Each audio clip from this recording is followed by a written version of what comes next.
Ralph is the best Disney movie that Pixar hasn't made in the last 10 years. The movie is about a villain from a classic 80s arcade game, and he's tired of his lot in life. He has a pretty bad situation in his game.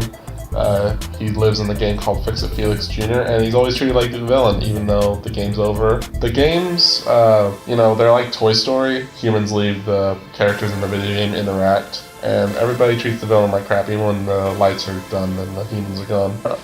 Ralph is always ostracized by the group, so you really feel bad for him. He doesn't want to be a villain. He's kind of stuck in this role. So Ralph gets tired of this, and he decides to strike it out on his own and become a hero and gain the respect of the people in his game. The thing I love about this movie is the premise. I think it was a really clever premise, and it's a really good way to get all these video game characters to interact. They're all in the arcade, and they can game hop from game to game by going through. They go through the power strip, and it's like a train station, hop into other games, so it allows for a lot of different video game characters. Like you see Sonic doing an ad in the background, and you see Q-Bird on the side. His game got unplugged, so he's kind of homeless. And I was surprised about the amount of video game cameos. Bowser and Dr. Robotnik and Sonic, of course. The Street Fighter people, Ken and Ryu, and those were all cool for me. This movie and Scott Pilgrim vs. the World prove that the best way to make a video game movie is to not base it on a video game, because most video game movies are garbage, like the Lara Croft movies with Angelina Jolie. But this movie is not about a video game, it's about an invented character and his interactions with other video game characters. Which leads me to the disappointing aspect about this movie, where you have this premise where you can hop from game to game. It's disappointing that he only visits really 2 games.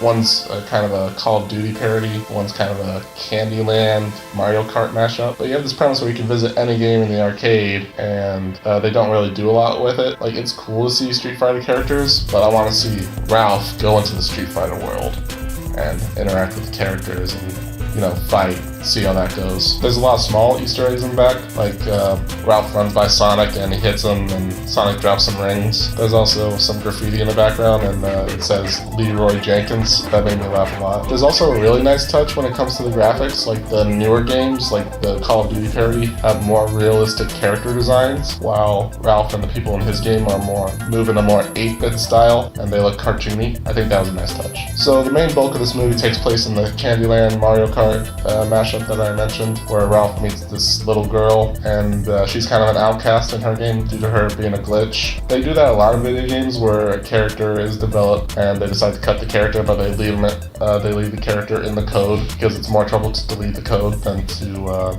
just leave it there. So I thought that was clever. And the relationship that Ralph and this little girl Penelope develop is really sweet. It feels very natural.